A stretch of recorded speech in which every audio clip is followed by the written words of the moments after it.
ગાંધીનગર તેમજ ઉત્તર ગુજરાતમાં રાત્રે 8:30 થી 9 વાગ્યા સુધી બ્લેકઆઉટ રહેશે જગદીશ। બિલકુલ, અને રાત્રે 8:30 વાગે તેની શરૂઆત થશે અને તેમાં કયા કયા જિલ્લા છે તેની વાત કરીએ તો ઉત્તર ગુજરાતની વાત કરીએ તેમાં બનાસકાંઠા, પાટણ, મહેસાણા બ્લેકઆઉટની શરૂઆત થઈ ગઈ છે। અમદાવાદના દ્રશ્યો આપને બતાવી રહ્યા છે। આ બ્લેકઆઉટ લાઈવ અમદાવાદથી તમે જોઈ રહ્યા છો। આખો વિસ્તાર અંધારપટ છવાઈ ગયો છે। આખા વિસ્તારમાં અડધા સ્વ સમજીને પોતાની લાઇટો બંધ કરી દીધી છે અને અમદાવાદ મ્યુનિસિપલ કોર્પોરેશને પણ તમામ સ્ટ્રીટ લાઇટ, રિવરફ્રન્ટ લાઇટ અને સાથે એ જે સરકારી સંપત્તિ છે બધી જ લાઇટોને બંધ કરી દેવામાં આવી છે। બ્લેકઆઉટ આ જે માર્ગદર્શિકા કેન્દ્ર સરકાર દ્વારા જે રાજ્ય સરકારને આપવામાં આવી અને રાજ્ય સરકારની જે નોટિફિકેશન છે તેનું પાલન સૌ કોઈ કરી રહ્યું છે અને અત્યારે એક અંધકાર જે છે તે અમદાવાદમાં છવાઈ ગયો છે।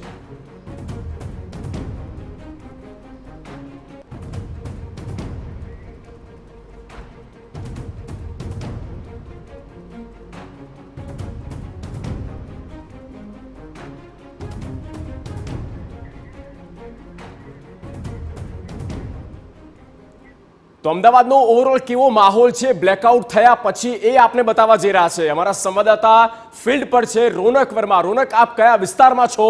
બ્લેકઆઉટનો કેટલો રિસ્પોન્સ લોકો સ્વ સમજી રહ્યા છે, ઓવરઓલ જણાવશો।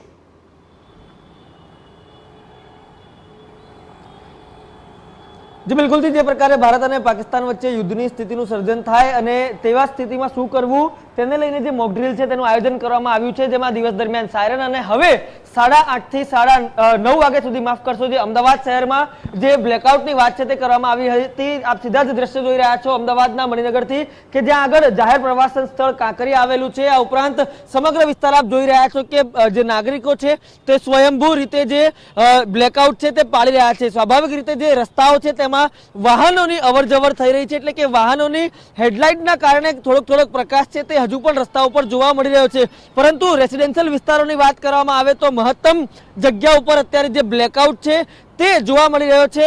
માત્ર જે અહીંયા આસપાસ ખાસ કરીને એલજી હોસ્પિટલ છે, જે મોટી હોસ્પિટલ આવેલી છે, ત્યાં પાવર સપ્લાય છે તે જોવા મળી રહ્યો છે। બીજી તરફ જે અહીંયા નજીકમાં જ એક સ્પોર્ટ્સ અરેના આવેલું છે, જ્યાં અત્યારે મેચ પણ ચાલી રહી છે, ત્યાં પણ સંપૂર્ણપણે બ્લેકઆઉટ છે તે કરી દેવામાં આવ્યું છે। તમામ જે સરકારી ઇમારતો છે તેમાં બ્લેકઆઉટ છે તે કરી દેવામાં આવ્યું છે। મહત્તમ વાત કરવામાં આવે તો જેટલી સરકારી વાહન વ્યવહાર ચાલી રહ્યો છે તેમાં પણ ક્યાંક ને ક્યાંક બ્લેકઆઉટ જોવા મળી રહ્યો છે, પરંતુ સ્વાભાવિક રીતે જે દિવસ દરમિયાનનો જે ઘટનાક્રમ રહ્યો અને અત્યારે જે તબક્કાવાર રીતે વિવિધ શહેરોમાં બ્લેકઆઉટની વાત કરવામાં આવી હતી, તેમાં અમદાવાદનો જ્યારે વારો આવ્યો ત્યારે અમદાવાદના રહીશોએ પણ સરકારની જે દિશા નિર્દેશ હતા તેનું પાલન કર્યું છે અને બ્લેકઆઉટ કરવામાં પોતાનો સહયોગ આપ્યો છે। જી બિલકુલ રોનક, આભાર। તો આખા અમદાવાદમાં કંઈક આવી જ પરિસ્થિતિ જોવા મળી રહી છે, ત્યારે સીધા જ અમારા સંવાદદાતા જિગ્નેશ પટેલ પાસે।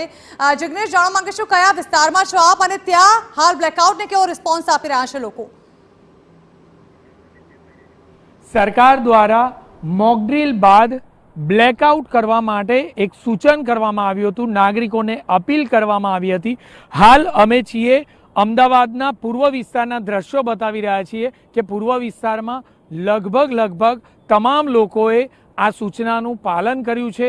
અંશતઃ ક્યાંક છૂટ્યા છવાયા લોકો દ્વારા લાઇટ ચાલુ રાખવામાં આવી હોય તેવું જણાઈ રહ્યું છે, પરંતુ મોટા ભાગના જે એપાર્ટમેન્ટ છે, બિલ્ડિંગ છે, ત્યાં મોટા ભાગની લાઇટો બંધ હાલતમાં જોવા મળી રહી છે। આખરે લોકોએ સરકારની, ગુજરાત સરકારની અને સેન્ટ્રલ ગવર્મેન્ટની સૂચનાનું પાલન કર્યું છે। સાથે જ જોઈએ તો જે રિવરફ્રન્ટ છે, જાહેર માર્ગો છે, એલિસ બ્રિજ દેખાઈ રહ્યો છે, આ તમામ જગ્યા પર જે જાહેર માર્ગ પર આવેલી જે લાઇટો છે તે પણ બંધ કરી દેવામાં આવી છે।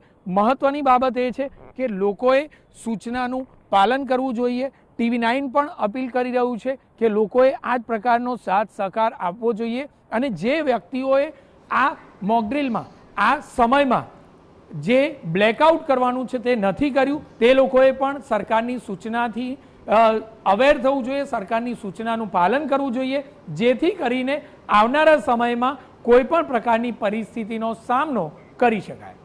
કેમેરામેન જી બિલકુલ જિગ્નેશ, આભાર। તો અમદાવાદમાં ઠેર ઠેર હાલ બ્લેકઆઉટને લોકો રિસ્પોન્સ આપતા જોવા મળી રહ્યા છે।